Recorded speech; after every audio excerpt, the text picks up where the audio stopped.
2020 continues. Here's John Stossel. Don't you hate those high deductibles on your health insurance? You have to pay thousands of dollars before your insurance company starts paying the bills. But what if I told you that having a high deductible is a good thing? 5 years ago, the grocery chain Whole Foods switched to a different kind of health insurance, a policy that puts patients more in control. Because it's like, at last, I can go to that acupuncturist. At last, I can spend the money the way I want to spend it. That means employees like Braden Weirs must pay about $1,000 themselves before their insurance kicks in. If Braden gets cancer or heart disease, his insurance covers it. But if he has a sore throat or a sprained ankle, he pays. To help workers pay, Whole Foods puts money into an account for them. Braden got $1,500 this year.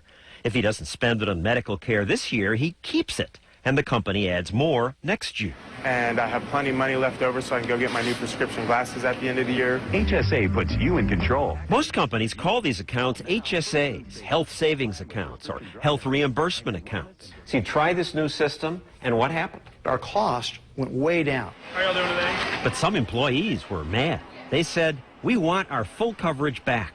When you go from a system where people are very dependent and now you're telling them, hey, you have to take more responsibility for your own health. That was frightening to them because they were going to have to be responsible for themselves. And they weren't going to be taken care of any longer. So you had a vote.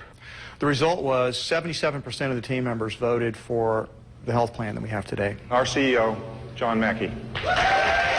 Today, some workers have $8,000 in their health accounts.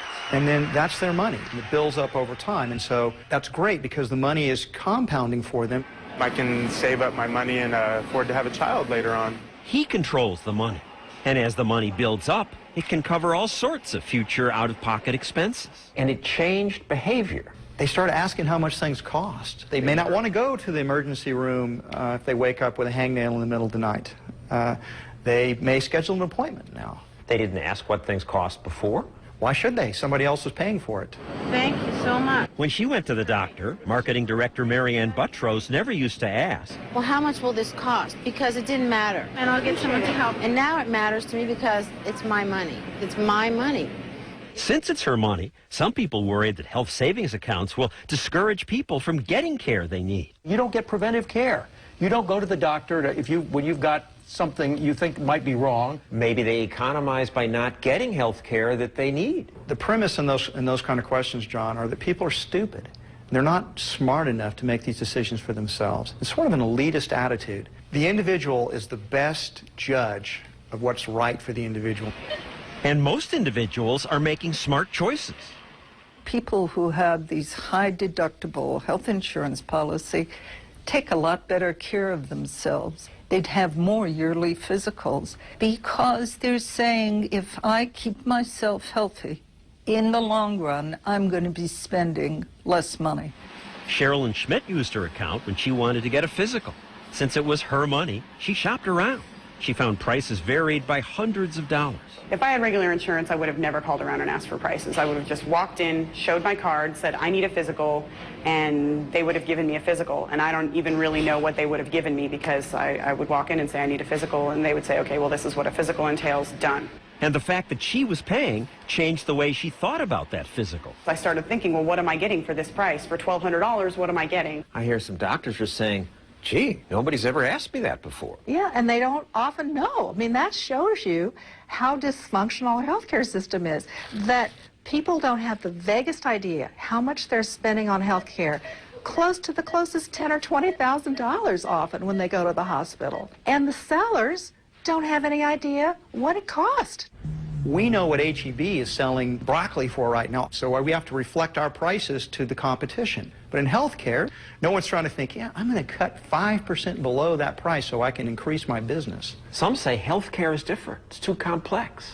We can't decide that. Gosh, you know, should we allow people to make decisions about whether they have children or not?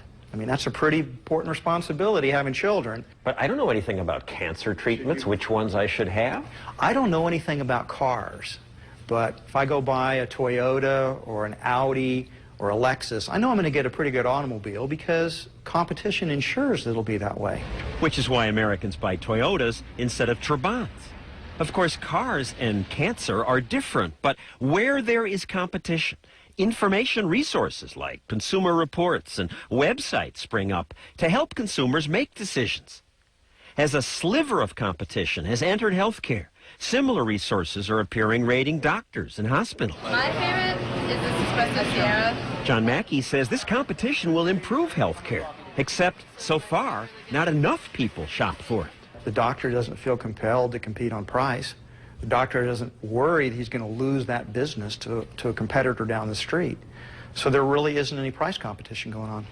That's why he says despite their big initial savings, Whole Foods healthcare costs are creeping up again. But if everybody was out there asking doctors what things cost, if doctors were advertising their prices, we'd begin to see prices dropping.